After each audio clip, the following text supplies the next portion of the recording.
Oh man, the military deep state is on the move. So all you see in the mainstream media is stuff about North Korea and Iran and Russia and China, right? So I did an article about how basically Russia and China have already been setting up how to circumvent the petrodollar. So China, of course, would get all of a sudden, aerial photos, top secret photos of China fueling North Korean boats shows up. Oh my goodness. So this is obviously for the petrodollar and the military industrial complex needs to constantly, we need a constant threat to keep the military machine going. We spend over 60% of our budget on, this is what's on the actual budget, not counting the hidden budget for the military. So it's about $700 billion. It's probably closer to 1.5 trillion if you include all of the off the books military stuff. So you get little stories like this. I'm just going through Yahoo News, front page Yahoo. So if you just put Yahoo as your homepage, you're going to see stories like this. North Korea accidentally hit one of its own cities with a missile, the report says. And under that story, so it shows the North Koreans are blundering blundersons, right? And the other two relatable stories, U.S. officials, North Korea planning missile launch soon. That was in CNN. Then in Reuters, U.S. warns North Korea against new missile test, plays down talks. Because we don't want talks. Talks are bad for business. Peace talks and diplomacy. Oh, that's bad for business. And then here's another story when you scroll down that just happens to be in the technology section of Business Insider. Oh, the technology section. I wonder what it's going to talk about. Watch this incredible video of a B-2 stealth bomber flutter its wings. That's the title, right? This is in Business Insider. And Tom Demerleaf, the aviationist. So it's just if you like planes, this is going to be in the right. So it talks about this remarkable. This is the front line. This remarkable video of a Northrop Grumman B-2 Spirit stealth bomber undergoing wing flutter testing on June 14th, 1995. This is a video from 1995. Is fascinating for a number of reasons. So they're presenting it like this is just, oh, we're just a bunch of aviation nerds, right?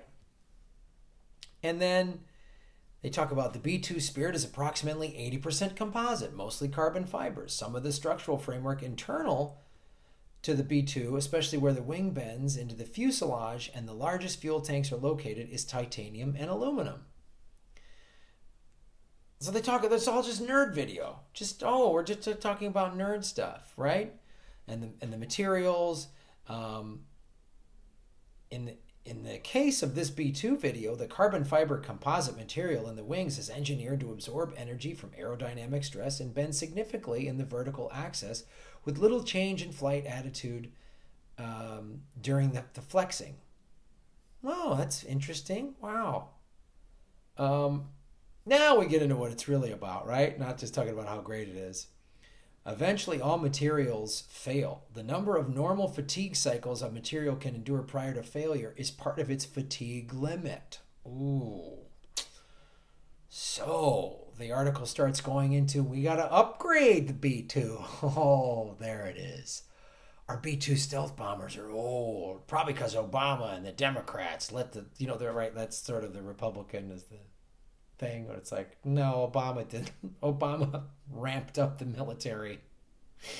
He closed a couple of bases. Oh no, while he was drone striking the shit out of everything.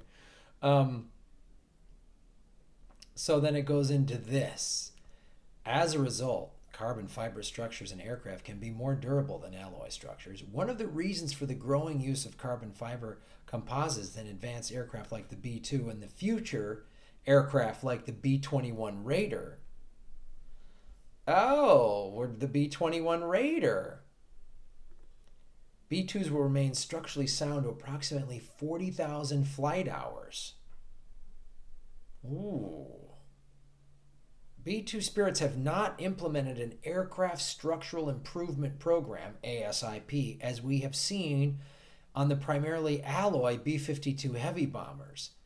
Some sources suggest this may make it more difficult. Some sources suggest. Boy, that is sound research. That is just like pinpoint. I know exactly what you mean when some sources suggest. That could be a guy on a subway. That could be a homeless dude eating out of a trash can. That could be anybody. Some sources suggest this may make it more difficult to predict an economic service life and attrition rate, according to author Don Greer. Given the current engineering limitations established in tests like these, the current B-2 Spirit Force will fall below its requirement of 19 aircraft, of which less are combat capable, by the year 2027, making the new B-21 Raider even more important. Oh, so it was just the whole tech business article was all just to say, we need to spend more money to upgrade the B-2s and we need to get the B-21 online. The B-2's outdated. Oh. Do you know what one of these costs? Do you know how many schools could be built? You know how many green jobs could be provided? Instead of building war machines, we built solar panels and wind turbines and rebuilt the infrastructure of America, high-speed rail, bridges, roads, not just stuff like that, but like instead of all the jobs that got shifted away by NAFTA and the TPP, stuff like that. Unbelievable. So this is how the machine works. You just look at your Yahoo homepage and it just looks like a bunch of different separate articles, but they're all telling the same thing. War, war, war. We need war. We need to spend more money on war. North Korea is the enemy. Russia, China can't be trusted. Iran, got to go get them, right? It's amazing how they do this.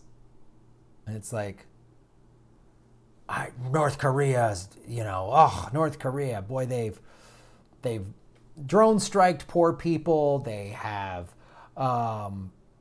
taken natural resources. They've overthrown democratic governments to take natural resources. They have jailed people and all this other stuff. Oh, wait, no, that's America that's done all that.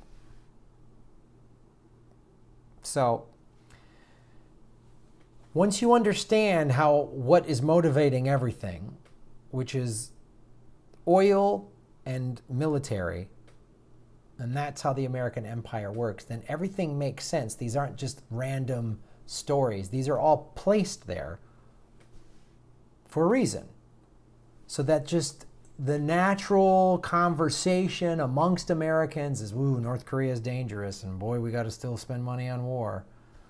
So when an extra $80 billion is given to Trump that he didn't need or ask for, and it's voted for by people like Kamala Harris and Tim Kaine and Elizabeth Warren and Dianne Feinstein and Cory Booker, you know, hey, the Democratic machine, the Democratic Party is part of the war machine, just like the Republicans are. And what do Democratic apologists and people that think the Democratic Party is better than the Republicans, they say, well, they have to. You can't vote against war. Well, yeah, they can.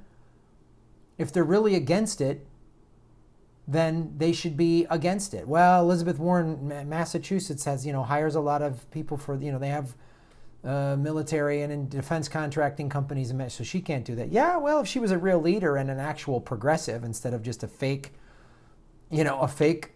progressive, a fake resistor, she's just part of the corporate war machine, she could say we don't need that anymore and I want to close down these defense contractor plants and instead build green technology and put everybody to work in Massachusetts doing that.